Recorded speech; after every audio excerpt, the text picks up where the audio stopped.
So I'd like to discuss koshering a little bit, making the house ready for Pesach.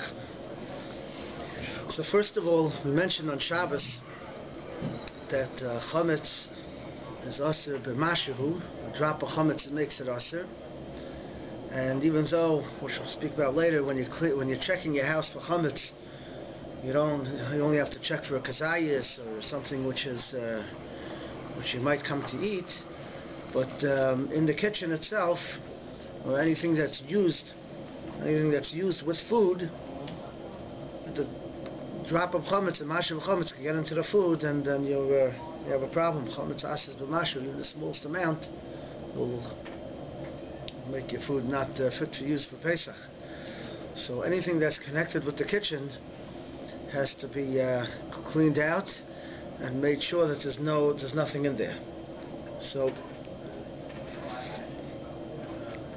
for example, the pots. Most people have new pots for Pesach. If you have new pots, good. But if you have an old pot and you want to use it for Pesach, so you have to kosher it, because it has in the walls of the pot. In the walls of the pot, is this good? This one's good. Okay. In the walls of the pot, there's some chametz in there from the rest of the year, and when you cook with it, it's going to come out. So therefore, if you have to kosher it, to do hechsher here in the Bayit. We're going to speak about it as we go along. But I just want to point out that if you're not going to use the pot, you don't have to sell your pot. The pots are, as long as they're clean, as long as they're cleaned without any chametz on the surface of the pot, it's totally clean, so you can just put it away for Pesach. You don't have to sell the blias that are in the walls of the pot. In the Shtar Mechira, when we sell the chametz, we write the old Shtar Mechiras. We wrote the chametz that's on the pots, because some people don't want to clean the pots. It's hard work. Today it's easier because the metal is very smooth and the pots are easier to clean. They're made that way that you could clean them. But in the old days, it was much harder. Even today, if you want to get under the lips of the pot and then the handles, this might be difficult to clean. So therefore, we write in the Shtar Mechira, we're selling the chametz that's on the pot. Some people even put in the Shtar Mechira, some people write that we're selling the blias that's within the walls of the pot. But Mikra Adin, that's just a, calls it a sulsul. So you're even selling the blias in the pot, but really there's no reason to sell it. It's not chametz which you're over by your matzah. Isn't it just a bit of a moot point, no? Because you usually say, I'm selling all the chametz that's located in this room and in that room. So whatever's there is there. You're That's not true. go from the kelim. That's true. If the kelim are in that room, then yeah. If you're selling all the chametz in the kitchen, that's correct. But you're in the designated places, that's enough. But we don't sell the pots itself, because if you sell the pots itself, then you have to be toivel it after Pesach. If you sell your pot to a guy and then you buy it back from the guy, you got to go to this whole machshayl and the achronim of shuvas back and forth, where they have to go and re-toivel the kelim. The kelim will get shut down. After Pesach it'll be open, but you're going to have to re-toivel it if you didn't. If you sold it. So we don't sell it. We only sell the blias inside the pot, which you don't have to sell, but we sell the anything that's around it. Okay, but what I was saying is that any mashu of chametz that gets in anything which you're going to use for food is an issue. So that's why people go at length to make sure that there's no possibility of any contact of chametz with their food on Pesach. In other words, anything that's outside the kitchen or the dining room, good, as long as no kazayis chametz, what's the big deal? You're not eating it. As long as you're not over by get rid of that problem, you're okay. But anything that's in the kitchen, the smallest amount could get in, and that's why we go at great lengths to make sure there's nothing left. There's no chametz left, because on your table, for example, your surface of your table, there could be a drop of chametz there. You put down your food. Now, chametz could also go through blias, like we said. For example, on the countertop, if you put, in the old countertops which are made out of formica, some of us still have it, so you never put your pot directly on the formica because it would burn. If you did, you'll see a nice burn spot over there. But in the newer countertops, which are made out of marble or granite, or what are you telling me, Caesar stone they make now. So these things, you could put pots directly on it. So if you put a pot directly on it, every pot has chametz in it, and it could get so the blias of the walls of the pot get into the stone. Into the stone, as long as you have water in between. The rule is like this: Ein blia yoitse, the what's absorbed in the pot doesn't go out. Only it has to have water. So if you have water, there's a spillage. There's spillage all the time from the sink, on the countertop, even dampness. So if you put the pot, there's a little water there, and you put the pot down. So now you have water in between the pot and the countertop, and the blias are going to go out. What's absorbed in the pot will come out and go. It's very hot. The pot is very hot, and we'll get it into the countertop. And then when you put your Pesach pot on, it's going to come out on Pesach and go into your food. And on Pesach, even the smallest amount on Pesach itself. Before Pesach, it'll be bottled, but on Pesach itself, the smallest amount coming out goes into the pot. It's not bottled. There is a machloikus of Neis and Tamuf Gam. We'll discuss that soon. Neis and Tamuf Gam, if that's also on Pesach, we're machmer, but. That's the issues that come up, why we have to be careful. We try to kasher things, cover things, for these reasons. So how do you kosherize the counter? We'll get to. We'll get how you kasher. We're going to get there. We mentioned on Shabbos that food that was cooked in a pot, food that has any minute amounts of chametz in it, we don't keep around on Pesach. Either you sell it or you get rid of it. But food that was cooked in a pot, that was chametzdik. You have soup stored in the freezer. It's not chametz in the soup. There's no chametz in the soup, but it was cooked in a real long pot.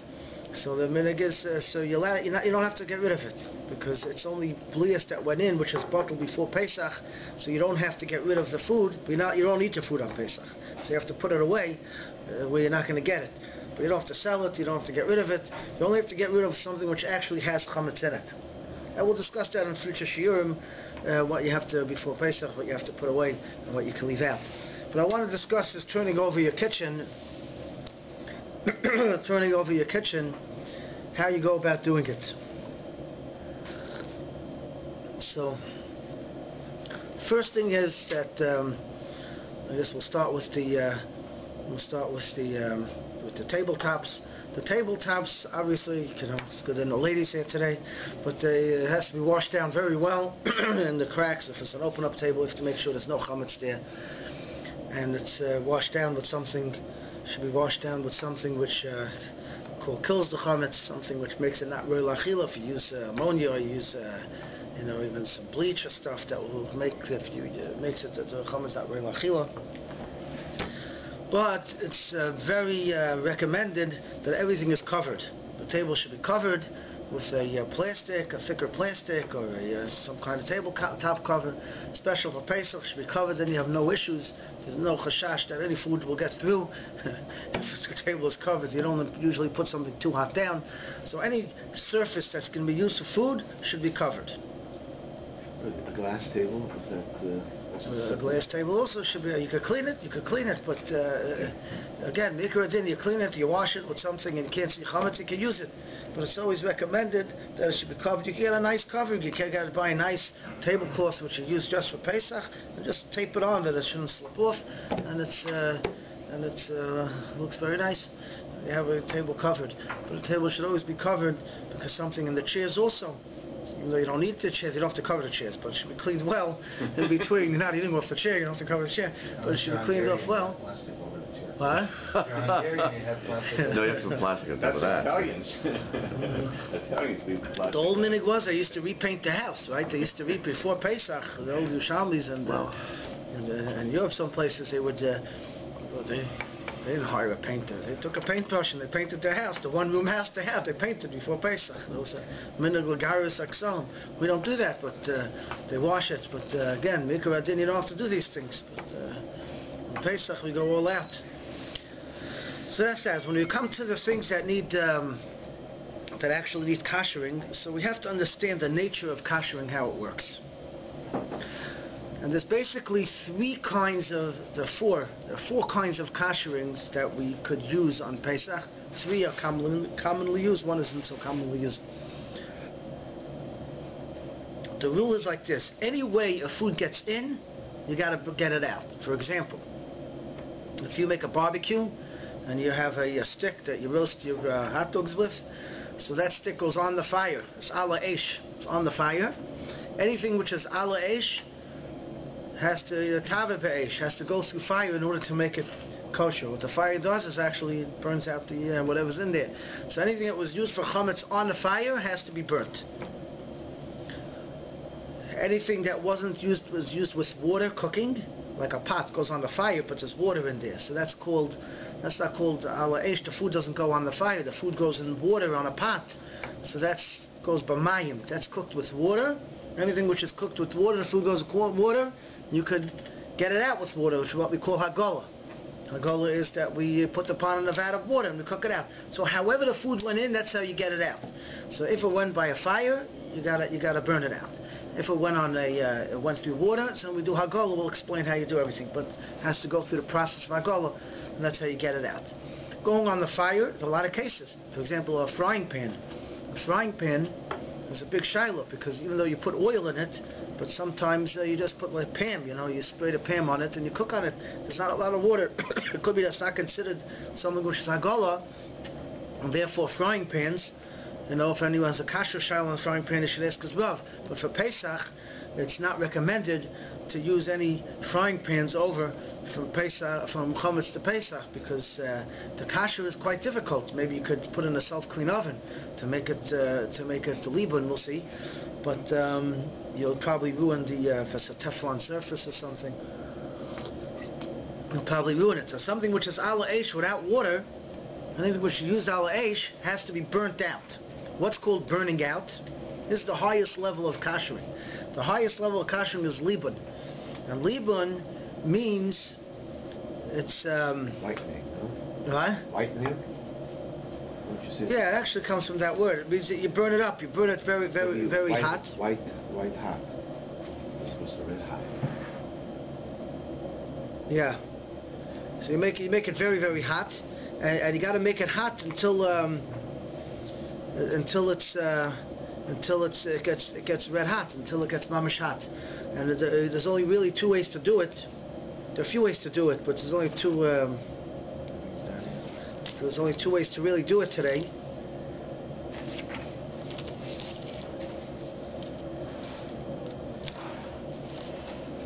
And one way is with a blowtorch. You blowtorch every spot, every square inch to make it red hot. You can't just put a blowtorch in the oven. Some people put the blowtorches in the oven and go she. That doesn't do a thing. You have to hold it on the spot for a couple of minutes till that spot, that square inch gets red hot, and then you move it on. And since it's not very easy to use, and I wouldn't recommend anyone to do it unless he's experienced. There are people that do it. You call a CR. There are people in the barbershop do it. They could come and you can burn your house down too. But you could definitely break your oven. That'll really be kosher for Pesach. It will definitely be kosher for Pesach if you do a good job. But you can have Pesach at home. Turn your bread into matzah.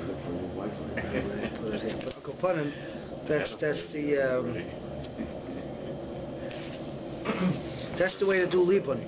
So libun is libun chomer. Now the question is, what needs libun chomer? Because the question is, we have to understand how the food went in. So something like a frying pan, or if it wasn't used with oil, with enough oil, so then it could be it was on the fire. Something is on the fire needs libun. It needs libun, so it's not very simple to kasher. If you put it in a self-clean oven, if you put it on for a good 3 hours, a self-clean oven, it gets to, 150 degrees, it gets quite hot, and that constitutes of a libun gomer. That's a real libun, and therefore if you want to kasher something, you can actually put it in, we'll see soon, the oven itself, or anything you could put in the self-clean oven for something which won't ruin, so you could actually burn it out in that way. The issue really comes up mostly with the oven itself. The oven itself is a question how it has to be kashered. It's a machlokes. What, the burners on top? The burner's on top. The burner's on top in the oven. So the electric ones get red hot. Yeah. You turn it on, they get red hot. No, I'm talking about the pan underneath. The pan underneath, you're not eating off. Oh. The pan underneath, you're not eating off. So yes, some people switch it, but you could clean it and boil a kachpolta. You put a hot pot. We'll get to it. We'll get to what you do, but it's not really such an issue. The only thing that's touching the pot is the coil one. It's the coils itself, and that gets red hot. And that, if you you turn it on for 10 minutes, and you could put a pot on top of it with water, and it's a pot shouldn't burn. Put a pot on top of water, it spreads the heat evenly, so that will kosher your burners. So burners are kosher, and even the gas ones, which has a grate on top, so the grate also it's on the fire. So that's also you just turn on the fire. It's kedai to have a tongs. You can pick it up and move it around, move it in different places for a few minutes each. So it could burn out because not every place hits the fire. And also should put a pot on top so the fire could spread and the heat could spread so you could get all areas of the burner. But but l'maisa, any food that would drip out of the pot and touch the burner itself would burn up in a second. It usually gets burnt at the time. So there's another cool involved there, because any food that goes out, hits the side, gets burnt up. You really don't have any. But anyways, we kasher it, so that's how you kasher it. You turn on the fire, you let it go for 10 minutes, you put a pot on top, and then if you have the gas ones, you should move it around. You take a tongue and move it around, so it gets all the areas that might not have gotten before. Move what around? The cap on the burner. What's it called? The grate. The grate. Yeah, the grate. Grill. The grate is if you have a gas one, so you have a fire, so then you have a grate that's holding up your pot. So that grate is. Again, it's kind of kabola kapolto, so if it's slightly less hot in one spot. But but sometimes the fire goes this way, sometimes it goes that way. You have different shaped pots on top of it. So using the pots on top will not do the complete job on the grate? I don't know if it'll get every area. The best thing is to be safe. First, put the pot on top for like 10 minutes. Is the pot with water or without water? You don't want to kill your pot, put water on it. Yeah. The pot's going to burn out. Put water in the pot, and then move around the grate, and move it around just to make sure you get all the areas. I got a grate that covers the whole top of the stove. I mean, is that what you're talking about, or are you talking about on each burner? That's a cap. Not a cap. You have 4 different grates usually. Right on each burner. Sometimes you have one large grate that covers the whole. If you have one large grate, that's what I have. That's probably harder to kasher. Take a long time. Huh? Take a long time, yeah. Well, you only have to do the parts that really, where you put the pot on everything, the pot goes all over it. Yeah, that's what I got. I mean, that's the new style. I don't know the old style. Be a little harder to kasher. I can't go in a self-clean oven, it'll ruin. Torture it. No, you can probably put it in. I don't know if it'll fit. Just keep in the hand and just move over the fire. Each part. You can move it over the fire. It'll take a little longer, yeah. You have one that covers the whole... I have 2 pieces. 2 pieces? 2 halves, yeah. Yes, you can move it around over it. Put a big pot on it just to get the whole area. Okay. And then, That's So what my you hand do. is burned. I know my hand is special. Your hand burns I'm not sure too. about anything else. the glass top ovens, for example, so you have the same issue. The glass is a big issue, how to kasher it. We'll get to if it could be kashered, but the part that gets red hot, the part that gets hot is a liban gomer. So again, you just turn it on and you put a pot on top, and you burn that out. So that part gets kashered. You don't have a problem. The parts around it that don't get hot, that really can't be kashered. It should be cleaned well, and it should be covered. You can't cover the whole glass top because it'll ruin the thing, but you could cover with aluminum foil just those areas and cut a hole for the part where the pot's going to go. So you cut 4 holes or whatever it is. Well, that's okay because that doesn't get hot anyways. So the part that doesn't get hot should be covered because you really can't kasher that. You can't kasher the glass has dinner klicheres, the glass top. But the part that gets hot, that has a liban gomer because it gets burnt out, so that you could just turn on the fire, put a pot on top, and it'll burn it out. The other parts in between should be covered in case you put a pot down or anything on top of it. That part should be covered. And if you don't put a pot on it, do you still have to cover it? It's always the best thing is to cover it because just put aluminum foil and cut a hole in that. It's very simple. You tape it on. It's not hard at all. You put aluminum foil on top. You could put, if you want, put aluminum foil. You could put the grate. They have these things, You put your pots on in case you don't want it to put on the countertop. You put a little grate there to put your pot down. You can put that in between in case you want to put something on. But it's always worth it to cover, except for the area where the heat goes, to cover it. That can't be kashered. And if you don't want to put your pots down on that, so you shouldn't put your pots down on it anyways, even if you cover it. You shouldn't put your pots down on it, because if it gets wet in between, the blias can still come out from the thing into your pots. So you shouldn't put your pots on the oven that can't be kashered, but you should cover it just in case. Now, the oven itself, the inside of the oven itself, so there's a big machlokes with Moshe and Moshe Feinstein and other poskim, what din it has, because the oven is a klicheres. The klicheres, you can't clean so easily. A and B, how did it become chametzik? Let's call it. So you have something cooking in your oven. Let's say you bake your challah. So you bake your challah. Challah is dry. So the challah is dry. So if you put it directly on the rack, your rack will become chametz. We usually put it on a pan. You don't put it directly on the rack. So the only thing it's not touching the walls. In the olden days, the times of the Gemara, you were roid a pas. You bake your bread on the side of the walls of the oven. But today you don't. Today you make it in the oven. It's just the steam or the smoke that gets around onto the walls of the oven, or spill onto the floor.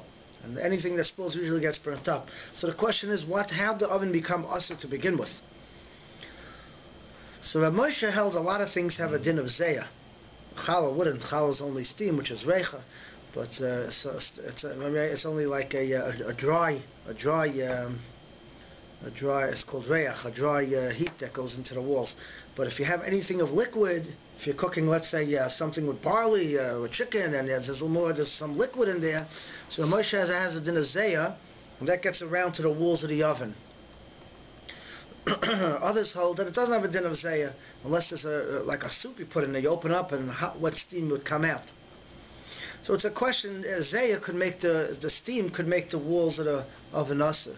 But it's a question how the walls became asur, and depending on the question would depend how you could kasher the walls of the oven. And this was more relevant to someone who doesn't have a self-clean oven. If you have a self-clean oven, you have no issues. You self-clean the oven. You put it on for 3 hours, the oven is burnt out, it's kosher l'chol hadayis. You don't even have to clean the oven beforehand. It burns anything up, it's totally zapped out, and it's a liban gomer. Anything that's in there has a din liban, and the oven is set to go. The oven door, incidentally, no food should be put on the oven door, because the oven door doesn't get as hot as the rest of the oven in the self-clean oven. It's just the rest of the oven. Does it have to be covered, the oven door?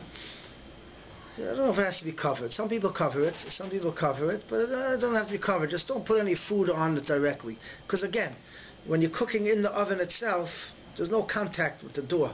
So it's just usually a reicha. If there's a zeya, maybe. But just shouldn't put food put directly on the oven. You should be careful. Some people cover it, but you don't really have to do that. Just there shouldn't be any food on the self-clean oven. Covering can interfere with the ventilation. It could interfere, yeah. So a continuous clean oven is not a self-clean oven. A self-clean oven, which gets up to a very high degree, that's called a liban. But if you don't have a self-clean oven, that was a big machlokes if you could kasher it, because you can't make a liban gomer without a blowtorch, which I wouldn't recommend. Most people using it don't know how to use it. It won't make it kosher anyways. So without a blowtorch, you cannot make a liban gomer on the oven, even if you turn it to the highest. The only thing you can make is a liban kal. A liban kal is in place of hagol. Liban kal means like this, that it gets hot enough that when you touch it, liban gomer means it gets red hot. A liban kal is that it gets hot enough that if you touch a paper to the back half, it'll start burning. But so that's not as hot. It's not. If you could test that by pouring water on it, it sizzles up. You put water on it, it sizzles up. So that's a liban kal, and the oven gets to a liban kal. If you put it on the highest degree, 550 or however high it is, it could get to, you leave it on for a couple of hours, it could have a liban kal. Liban kal is in place of hagola. So where you would cook a pot with water and cook it out, a liban kal would work. But something which needs a liban gomer, a liban kal doesn't work. So this was machlokes in the oven, since you're not really putting food directly onto the walls of the oven. It's just a splatter and it's just a zeya. So what kind of kashrus it needs? So someone who doesn't have a self-clean oven, says chalukei day. Some people wouldn't use it Pesach. Other people do use it. Before they made the self-clean ovens, everybody used it.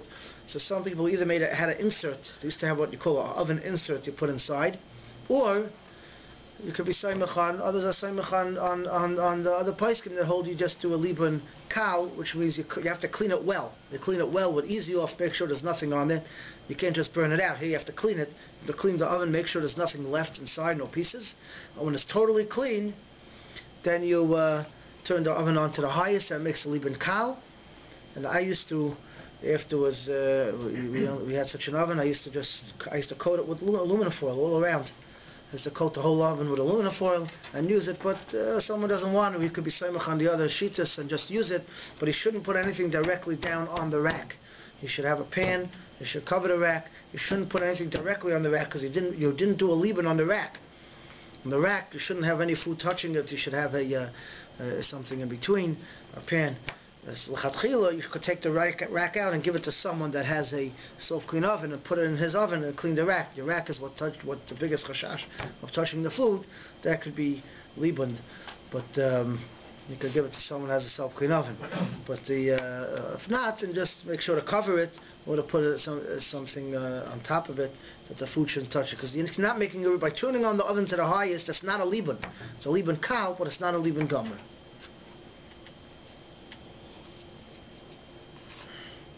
That's the concept of liban. It's not so relevant for most other things, but for the oven, that's what's used on the fire. So that's how you would kasha that. Now, when it comes to Hagala, we need a little bit of an introduction over here. How does Hagala work? Hagala works. Let's say I have a pot that I used for. Let's take a tray for pot. Forget about Pesach for a moment. I have a pot that I got from somebody. It's treif, and I want to make it kosher. So I need a kasher it. So it has inside the walls of the pot. There's treifus in there. Okay. So what do? I go. If I have a small pot, I could fill up a huge vat filled with water till it's bubbling, it's boiling up, and then I put the pot in. I dip the pot in, and all the stuff that's in the walls of the pot will come out and go into the water. Now the question is very nice, it goes into the water, but it's just going to go into the water and go back into the pot. What did I gain by putting the pot, by doing Hagala? What did I gain by boiling it up with water? It'll just come out of the walls of the pot and go right back in. So there are a lot of answers to this question. The Rishonim deal with it. But the general rule of thumb is that we don't kasher a pot unless it's a Einay ben Yoimai. It's 24 hours, wasn't used for anything hot. And the reason is because anything in the walls of the pot that wasn't used for 24 hours gets a sour taste, gets a bad taste. And if it gets a bad taste, the halacha is that technically you don't even have to kasher it, because when you cook your food, and let's say you have a tray for pot which is clean, it only has blias inside the pot, and now I cook my cholent in it, and I eat it, it tastes a little bit like, I don't know what, chazer, because from the walls of the pot, but it doesn't have a good taste. It has a little bit of a bad taste, because since it was in the walls of the pot, the taste got bad, so it goes into my food, so that tam is bottled. It's considered nullified since it has a bad taste and it goes into the food, so it doesn't answer my food. So technically I could take this pot that has bad taste in the walls, cook with it, I don't have to kasher it. I tell you, I don't have to kasher it. I could just use it, and even though there's a taste that's going to go in, I could taste it. But since it's a bad taste, it's mutter. That's the same with fleischig and milchig. Same thing with fleischig and milchig. What's this whole concept that you put it in the earth for 24 hours? No, that's by a knife. That's something else. That's something completely No. Anything used for hot's not going to work. So I see. Yeah. So anything in the walls of the pot, technically midaraisa is mutter, but midrabanan we have a concept that you can't use it. So you can't use a pot that has blias in the side of the pot. But if I cook it if I do hagala and it goes into the water, so we have a few svaras here. A, it's nice and tam of gam. Any tam that comes out of the pot that goes into the water is going to become bottled in the water, because since it gives bad taste, it becomes nullified. So it's bottled in the water. So I don't care if it goes back in the pot. Once it was nullified in the water, I don't care if it goes back in the pot. So that's one svara. And the second svara is maybe it doesn't go back in the pot while it's bubbling. There are different logics. But the bottom line is we never kasher anything, not never, but usually we don't kasher it unless it's with Hagala, unless it waited 24 hours. So if it waited 24 hours, whatever's in the side of the pot became a little bit bad taste. And then if I put it in water, it goes into the water, it becomes nullified, and then I can use it. And you still have to. Go ahead. You still have to tovel the pot before you use it. No. My own pot I don't have to tovel. It's only if I buy from a guy. If I buy from a guy, I have to tovel. Okay. And if it gives out good taste? After 24 hours, it doesn't give out good taste. If the pot's clean. If you have pieces on the pot, that has to be clean, because that doesn't get bad. It only gets bad what's in the walls of the pot.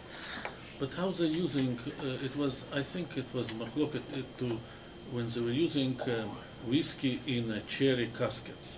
And they were getting caskets from. That's right. From French guys who were using this wine, not kosher wine. Right. But it was giving a good taste to the whiskey. Yeah. So it was. Yes. So Moshe held it was mutter because it doesn't give a good taste. But others hold it's asur because something which is used specifically for the purpose of giving taste is worse. But that's a good question. But I think Siwar does agree with this. What? Siwar never put a sign. They don't give a sign for it. Moshe's matter. Others are machmer, but it's because something which is made for taste is worse. But we'll leave that after. What does that mean? Worse? Made worse? You put it there, but davka to get the taste. So you can't clean the wood, really. Wood you can't clean. Wood absorbs. Wood absorbs everything. How can you clean the wood? Whiskey you can't clean. Anything that was used for whiskey, any wood that was used for whiskey, you can't use. Any jars that were used for whiskey, you can't use for Pesach. Even if you kasher it, you can't get it out. It's called beisar, something which has such a sharp taste in it, you can't get it out. But that's the concept. So you got to wait 24 hours. Anything which you're going to clean with Hagala has to wait 24 hours. It's an issue if someone didn't do it before the Zman Biyur Erev Pesach. So he didn't wait. Even if he waited 24 hours, so nice and tam afkam on chametz is a machlokes whether it's mutter or not, whether it's bottle. So that's an issue. But before Pesach, when you come to kasher your kalim, anything you wait 24 hours, then we don't care if it goes into the water and it comes back out. That is the second reason we don't care by chametz, which is what we call not bar nat. Not bar nat means that if you have something which is treif, it's already usher. You have something in chazer that's in the walls of your pot that's usher already, and it's going to come out and go into your food. We don't want that. But chametz is not usher. Chametz is mutter. It becomes usher on Pesach. So machlokes in the Rishonim. In other words, do we look at chametz all year as usher, or do we say chametz all year is mutter? When Pesach comes, it becomes usher. So at this point, it's still mutter. So we have a concept like this. The chametz went into the walls of your pot. That's a tam rishon. It really became, shvach. It became weak. It went from your cake into the walls of the pot. That's one. Then it comes from the walls of the pot and it goes into the water.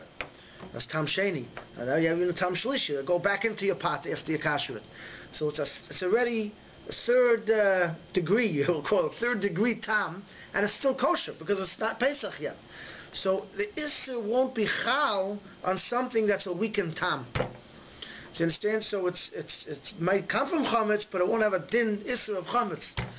By the way, this is when you kasher, when you have milchiks and fleishiks, you use this a lot because milchiks is mutter and fleishiks is mutter. It only becomes usher when they meet together, right? So if I have a milchik pot and let's say I have a fleishik pot and I'm cooking a pot of a soup, and then I stick my milchik spoon into the soup to mix it, and then forgot it's a milchik spoon.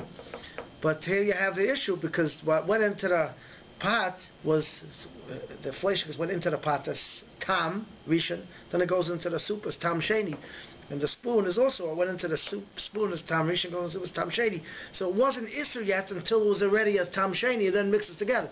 So you have these concepts where it was something which is also originally never can become mutter. So chazer, which is also, I don't care, tam rishon, sheni, shlishi, revi, chamishi, that's also, it's too late. But something which was mutter, and now you want to make it also, So if it's already a third time, there's a logic that it won't become usher. So if I kasher my pots before Pesach, so even if I don't have 60 times the amount in the, so even the chametz will come out and go into the water, and then it'll go back in. We don't care because it's still mutter until Pesach comes, and then it's already a tam shlishi and it'll become mutter. So for these reasons, one could kasher make hagola on his pot before Pesach. If a person forgot to do it before Pesach and he wants to do it on Erev Pesach after the Zman Beer, then he has a problem because then it already became Asr. And then we have a rule in each pot, you never have 60 times the amount of that pot. So if you have 60 times the amount, we have a rule. We don't bottle b'shishim until Pesach itself. Erev Pesach is still bottle b'shishim. So then the chametz can go to the water and become bottle. But if you don't have 60 times the amount, the pot they use here, they use a pot and you put in hundreds of kalim a day. You keep on tipping in, you don't have 60 times the amount. So it could be done before Pesach because even though you don't have 60 times the amount, but whatever goes out is still mutter. And then it comes back in, it's still mutter. So it doesn't become asa. So that's the concept of how Hagolah works. But what's relevant for us is that Hagolah works, you have to wait 24 hours. Anything you're going to use water to be magal should be wait 24 hours before you kasher it. So any pots you want to kasher, you got to wait 24 hours. Also the sink. The sink is also Hagolah. The sink. What? Boiling water you pour in? So sink is not really is really irui. We're really doing irui on it. In other words, you don't cook in a sink, right? There's no elements inside a sink. You don't cook in a sink. How does the sink become chametz stick? How did your sink become chametz stick? Because you wash some chametz stick dishes on it that have chametz on it. So you have water in the boiler. That's about somewhere between 120, 125 degrees, depending what you set it for. And it comes out through the pipes, and it comes into the thing, and it goes on the chametz onto the thing. So that's called irui kli rishon. It's not on the fire. The boiler's on the fire. But the water's coming out of the boiler and it's coming into your sink. So that's being poured from a kli rishon. So it's irui kli rishon which hit the chametz and hit your sink.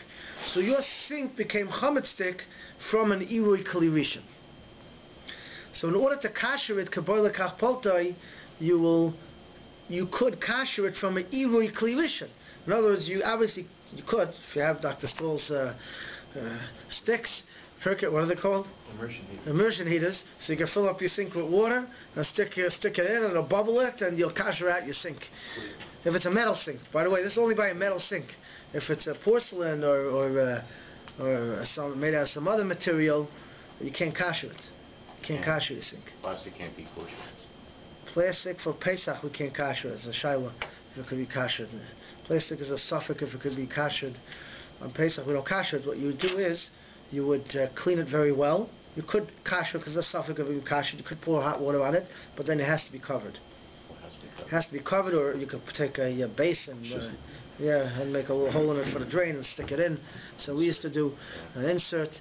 But if you cover it, you should cover it and then put a rack on the bottom so the pot doesn't actually sit on the. When you put a pot in to wash it, it doesn't actually sit on the covering, but it sits on the rack. But something which is not metal cannot be kashered, for Pesach at least. So plastic is something to be kashered. But a metal sink, a stainless steel metal sink, so it only became usher through irui. So technically, you could kasher it through irui. The only thing is, it's a lot of work. It's not just you pour water in it. You have the immersion, you fill it up, and you bubble it. But if you want to kasher it through irui, you have to. It will explain how you do it, but you have to make sure you have water being poured from a kli rishon on every single spot in the sink. If, let's say, I have a sink over here, and my chametz might have hit here, okay? Let's say this pot got some chametz in it throughout the course of the year, and I pour my water over here, and it drips down.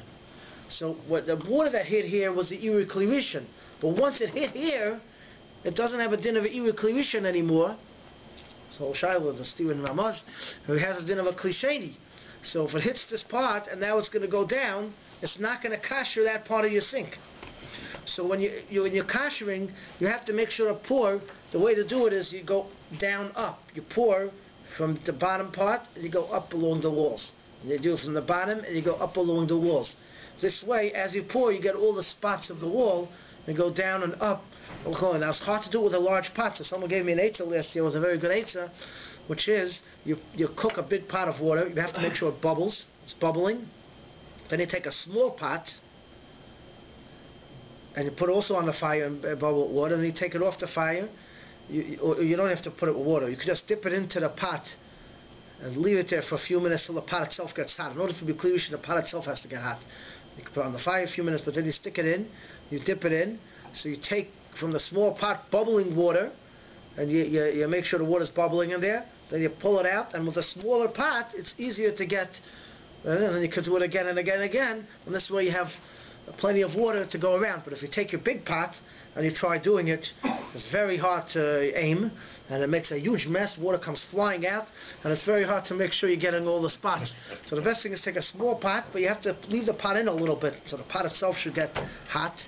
Because why do people say you have to use one big kettle of the water and just non-stop doing this one? You can't Electric stop kettle. you could use an electric kettle. But it have to be like non-stop pouring water. Yeah, if you use an electric kettle, it's even better. In a way, electric kettle is better. You can control it. If it could stay plugged in. Because the issue with using the pot is the pot's on the fire, but when I take the pot off the fire, it's not bubbling usually anymore. And according to many shittas, it should really be bubbling. Even though once I pour it, it's not just ready to eat, but it loses its heat a little bit when I take it off the fire. If I have an electric, you can still use it, but an electric kettle has that mila that is plugged into the wall. It's still cooking as I pour, and it has a small spout, and I could pour up. The only thing is, it doesn't hold so much water, so you'll be there for about 6 hours. You have to fill it up, wait till it boils, then go up and do it again, and then each time it has a very small spout. So you only get that amount of space at a time. And only carries this amount of water. If you have a pot, you can get about this much of space at a time, and you could get it along the sides. So if you're doing with irui, it's best to use a small pot. It's a very good idea, and then pour it up and go to. I got this eitzah from Shimi Deutsch. There's a Mordechai eitzah. So you take the small pot and then you pour it up and you go along the walls. Now we had the whole time ago. What we did, it was hot water, and then we had the stone. Yes, so we're going to get to the stone. Now, other people do for irui is they use a stone. It's called an Evan Malubin. It's also especially when you're doing the bottom of the sink. How do you get the whole thing to be hot? Again, you want to get all the spaces. So what you could do is you get what we call an Evan Malubin, which is you take a rock the size of your fist. You can take any rock from outside. You put it on your. You can have even smaller rocks, but you get a rock, so you put it on your fire. And you use tongues. Don't try to use forks and spoons to hold it with, like I did one year. Use a tongue. You put it on the fire and wait till it gets hot. And then you put it up for 10 minutes. It gets hot. And then what you do is either you can pour the water over the rock, but what you could do is also you fill up the sink with the water. You stuff up the sink. You fill up the sink with the water from the pot. You fill up the whole sink, and you put the pot in. You put the rock inside the sink. If you put the rock inside the sink, you'll see it bubbles the water. It's hot, it makes the water bubble. And then you take your tongues, you move it around, so the rock makes the whole water, it's like an immersion thing, so it makes the whole water bubble, so it gives it a din of a clearation, so you can fill up your sink, you can fill up your sink quite a bit, let's say like 2-3 inches high, and then you put the rock on first, and then fill it up, and then it bubbles it around, and you move it around. And this helps also because in the sinks you have around the drain, you have it's like a piece of metal that goes around, and in that crack, there's a little crevice there, which really has to be cleaned, but you could burn it out with the rock. You could put the rock around it, and that makes a lieben kal, and you can burn around that crevice. In the drain of the sink, it goes down, you're not really getting a rubber gasket between the actual sink and the drain. There's like a rubber gasket. So where is that, on top, on the surface? The lip itself, between the lip and the drain. There's rubber by you? There's a rubber gasket. There has to be a rubber gasket, or else you can have water. It's metal. Usually we have metal. But underneath, I understand it's underneath. Where is metal, it? but you can still. There's contact. Yeah, that's what you're saying. Where is this? So basically what happens, you have the sink itself, Right. and then when the drain is installed, that goes in. It looks like it's one piece, but it's not. And so that the drain doesn't leak out, the Right. outside seam is a small rubber gasket. It's all built in. Yeah, so rubber maybe you could kasher also, but You don't see this rubber. You don't see it, but it is there. You don't. It is there. yeah, you could No, put you're right, you don't see you it. don't want to break your pipe. You could just pour liquid Drano down your pipe to make anything to stand up real achila. If I have my garbage in my garage, right? And let's say it's leaked from the garbage bag on the floor of the garage. Is it status of the chametz or not? You know, sometimes garbage bag leak. So it's chametz, it's bottles. You're not eating off the floor. No, but So as long as there's no kazayas there. Dog would maybe lick this one. Yeah, but as long as there's no kazayas there, it's nothing. No, I mean just a smelly leak. As long as no kazayas there, Just it's put not. water It's in the not. water, right? It's not a problem. No, this one. Do you mind going back? So we'll take it just back. I just want to finish the sink. So you have, then you have the faucet of the sink, the faucets and the spout. So that also, if you take a small pot, you can splash it up. Splash it up. It's because you run hot water through it. You turn it on, let the hot water run. While the hot water's running, you pour water on the top and try to get underneath it also. This way, because a lot of times you can put a hot pot in there and the steam will go up into the faucet. So it's because I had to kasher that too by pouring hot water on it. Put a lot of towels on the floor and the things. Now I want to just mention one more thing. I know it's late. Is the countertops. We mentioned the countertops. Countertops is an issue, kashering, because again, it's only relevant if you're going to put a hot pot on it or something. The best thing to do is cover your countertops. That's the best thing to do. And it's kedai around the sink area or near the oven where you put hot pots. You could pour hot water on it to do hagola. Again, from a hot pot, you pour hot water on the countertops in that area where near where you work with. You're going to put a hot pot down. But the best thing is to cover it. Now, hagola won't work on formica and these things. You could kasher it, but it's not mochach that you could kasher those things. The only thing you really could kasher is granite or stone things that could be kashered. But now they told me, you were telling me the other day, and I asked around, that even the granite ones, depending how they're made, they have to seal it. They have to seal it with. It's a plasticized It's a sealant. plastic sealant they put on top. So it could be you could kasher. Again, it could be plastic you could kasher also. So those that are kasher is also okay. You could kasher it. Could be you could kasher it. The only thing is that you'll ruin your plastic. Over time, you're going to have to get it resealed. You're going to have to get it resealed. Find out from the company. So the best thing is to cover it. People are nervous to cover things, but the best thing is to cover it. Practically, before I cover it, what I do, I put the water, took the iron, and when you put the iron on the top... If you put the iron, it starts bubbling, yeah. So that's a good way to kasher, because otherwise, like we said, every place you pour, you're not going to get every single spot. If you put the iron on top, but again, you don't want to ruin your countertop, so you have to make sure... What you're doing, but basically when you're moving, it's bubbling right away. Yeah, if you can use the steam iron, that helps. If you pour water on and you put the iron on it, that's a good idea. But again, you have to be careful, because not every countertop could sustain all the heat, and you don't want to ruin it. And so the best thing is to cover things. But if you want to kasher it, so you have to make sure you get every spot where you're going to put down the hot pot. I wanted to ask you, just to back up a bit, you were talking 1 in 60 if you drop a little bit of milk Right. into a cholent with meat, and it's okay still, right? But if it's hummus that you drop into this pot that is for Pesach, can you still eat it?